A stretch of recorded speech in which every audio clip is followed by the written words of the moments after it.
When we were negotiating some of the ESAs near here,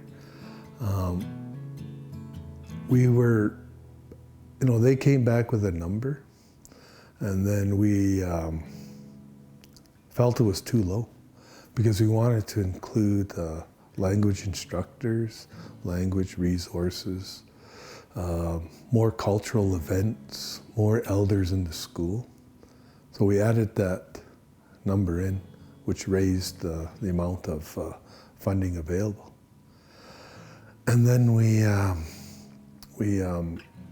shared that with the government, and they approved it because they saw the importance of it. Eh? But with that being said, I think if you ask anybody in the country of Canada, they'll say that discrepancy is still there. It hasn't been,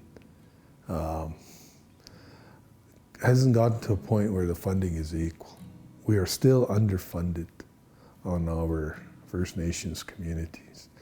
And the only way it'll ever get equal and is to task the government with their own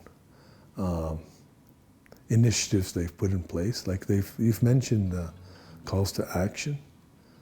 We need to follow those to really make funding comparable.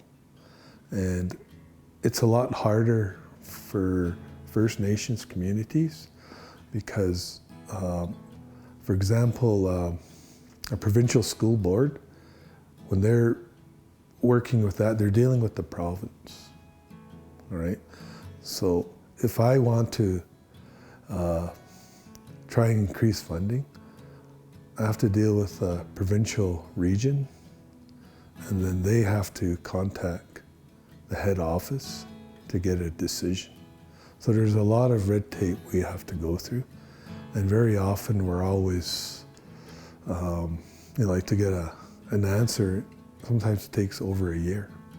I know, the federal government probably won't like me saying that, but that's the reality I live in.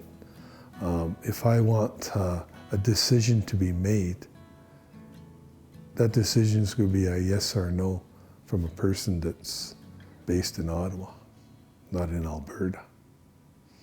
If I work off reserve and I need a yes or no, well, that person that's going to make that decision is a provincial person.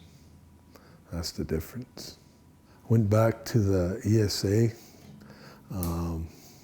told the provincial school board, we need to add this, this, and that, and it's going to come at this price. They said, sure, presented it to federal government, and was approved. However, if I bring my budget to get improved, it's not going to go as smoothly as that.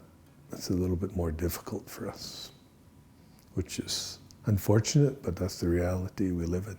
At one of our side conversations at one of our CAS zone meetings, I shared that with the superintendent sitting around my table. And I told him, if I was to try and gain your support on these discrepancies, would you support me? And they all said they would. Once I explained what it was really like for a First Nations school division, they were shocked at what we had to go through to get some funding.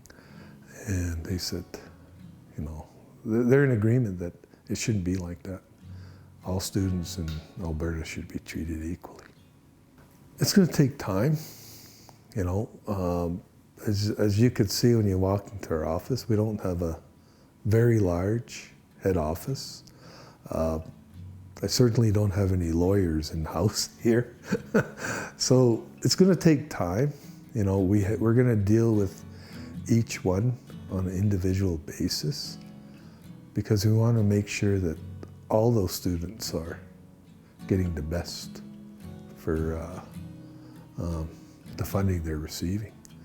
And even if it's maybe 30 students or less in a school division, we want to make sure that those kids are taken care of.